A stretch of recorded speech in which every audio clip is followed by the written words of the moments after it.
Kata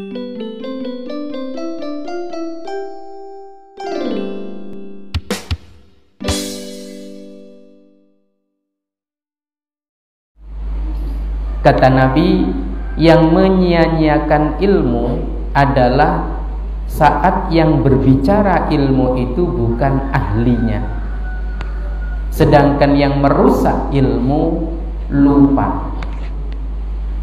Mari kita bersama-sama renungkan.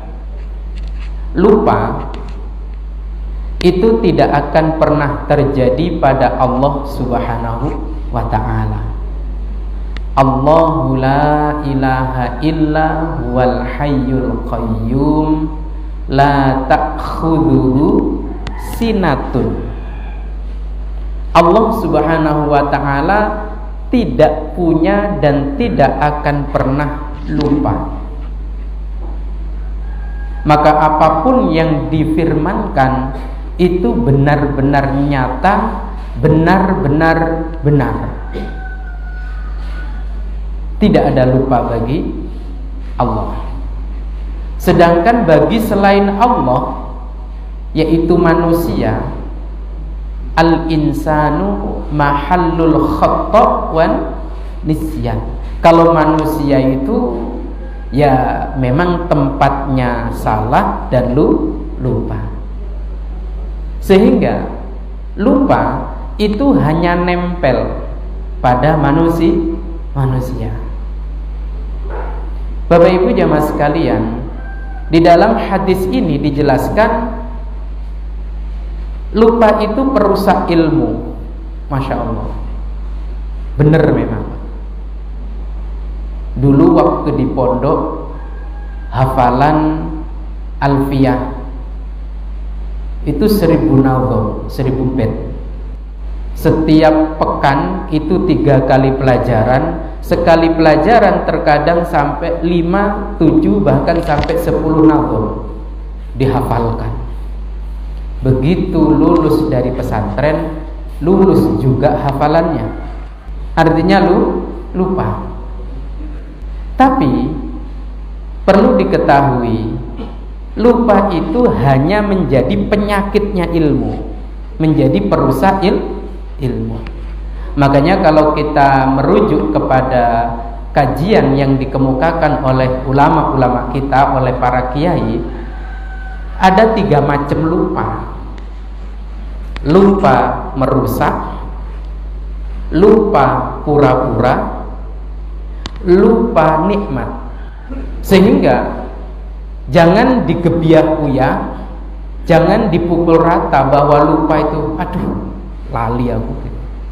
Jangan. Karena terkadang lupa itu memang merusak, kadang pura-pura, kadang menjadi nikmat. Bahkan para ulama menyebutkan sebesar-besarnya hikmah lupa itu justru nikmat, bukan merusak, bukan pura-pura. Jadi lupa itu hanya merusak ilmu tok.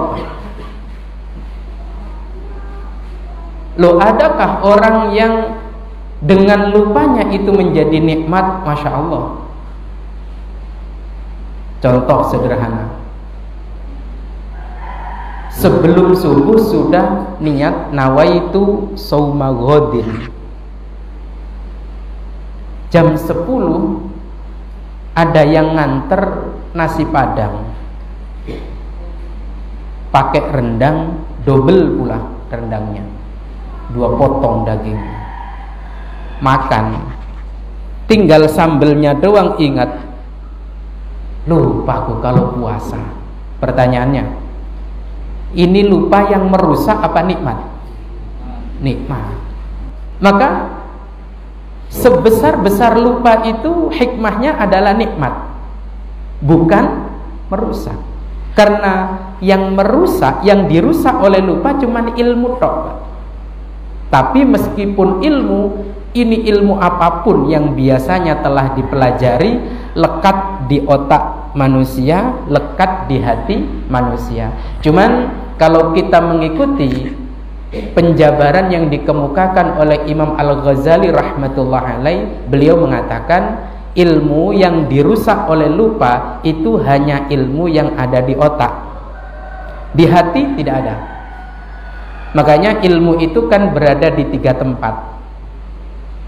Ada ilmu fis sutur, di tulisan. Ini fis sutur ini namanya. Ada ilmu fil uqul, di otak. Ada ilmu fis sudur, di dalam hati. Nah, yang dirusak oleh ilmu itu hanya fil uqul. Makanya kalau kita ngaji kitab Ta'limul Muta'allim, guru-guru kita pasti memberikan tuntunan. Man laisa fi kammihi qalamun laisa lahu hikamun. Orang yang di kantongnya itu tidak ada pulpen, maka dia banyak kehilangan hikmah. Artinya apa? Kata sahabat Ali, al-ilmu huyul. Ilmu itu liar. Qayyidu bil qalam. Maka ikatlah ilmu itu dengan pulpen, ditulis. Karena tempat ilmu pertama fis sutur, di tulisan. Apa ya? Oh, di kitab ini ditulis. Maka yang lupa itu hanya di otak. Yang di hati tidak akan dirusak, yang di tulisan juga tidak akan dirusak, kecuali kalau kitabnya itu dimakan rayap atau kena kebakaran, pada akhirnya habis ludes, atau kitabnya tidak dibawa. Waktu di pesantren banyak beli kitab karena banyak mengikuti kajian. Karena pergi dari satu tempat ke tempat yang lain, kitabnya tidak dibawa. Oh ya sudah. Maka sekali lagi yang dirusak oleh lupa itu hanya ilmu. Itu pun ilmu yang hanya di otak. Yang di hati tidak bakalan bisa. Karena ilmu itu kalau sudah masuk dan meresap ke dalam hati, dia tidak akan luntur dan tidak akan hilang selamanya, sepanjang hidupnya, bahkan hingga ia menghadap Allah Subhanahu wa ta'ala. Maka penting memang ngaji itu pegang pulpen sambil nulis. Karena di sini ada penyakitnya. Apa penyakitnya, Pak? Lupa. Tapi kalau ditulis bisa kita buka kembali. Yang meresap ke dalam hati mungkin dari 100 ilmu yang disampaikan guru kita, yang ke dalam hati hanya 10. Lebih-lebih sudah tidak bawa pulpen, tidak bawa catatan, ngantuk pula. Yang disampaikan 100, yang dicatat itu 50, yang masuk 25, yang masuk otak, yang masuk ke hati 10. Maka seringkali kita dengar pengajian setelah diucapkan doa kafaratul majlis, doa pembubar majlis, bubar juga materi yang di otak. Kenapa? Tidak ditulis dan belum meresap ke dalam hati. Maka Bapak Ibu jamaah sekalian yang dirahmati Allah, selain menjadi penyakitnya ilmu, lupa itu tetap jadi nikmat. Tadi sudah saya kasih contoh. Puasa, makan di siang hari, sudah selesai. Yang penting benar-benar lupa. Ini jadi nikmat.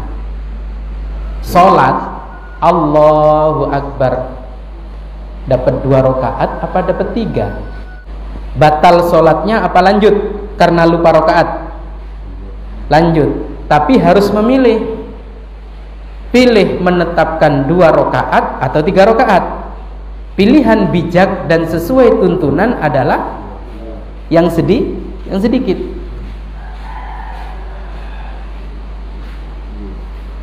Nikmat lupa itu Masya Allah. Andaikan tidak ada lupa, saya ingat dalam satu catatan yang ditulis oleh seorang psikiater kenamaan, beliau sudah almarhum. Saya baca artikelnya Profesor Dr. Dadang Hawari. Beliau mengatakan, jika manusia itu tidak diberi satu nikmat yang bernama lupa, maka 1 tahun saja, cuman 12 bulan saja orang pasti stres. Itu yang ngomong psikiater. Ndak ada lupa, manusia ndak lupa, ndak ada nikmat lupa, setahun saja stres dia. Kenapa? Dalam perjalanan 1 tahun berapa masalah yang dihadapi. Kemarin tengkar sama istri, hari ini kisruh sama anak, lusa tengkar sama saudara, minggu yang lalu gesekan dengan teman kerja, kemarin malam ditelepon Pak Bos atasan, dimarah-marahin karena kerjanya. Andaikan ini semua lekat di otak kita, Pak, terakumulasi masalah-masalah itu, coba berat nggak? Berat otak kita. Oleh karena berat, ini baru 1 minggu tengkar sama istri, marah sama anak, tengkar sama saudara, ya, kemudian tengkar sama tetangga, masalah mangga, dengan teman kerja dimarahin bos. Andaikan tidak ada lupa, lekat semua, setahun saja orang stres. Alhamdulillah, karena nikmat lupa. Akhirnya apa? Kemarin tengkar sama istri, malam dibikinkan kopi, dibikinkan pisang goreng, lupa nggak? Lupa. Apalagi kalau pas ngerengseng, Pak, ya. Ngerti ngerengseng sampean?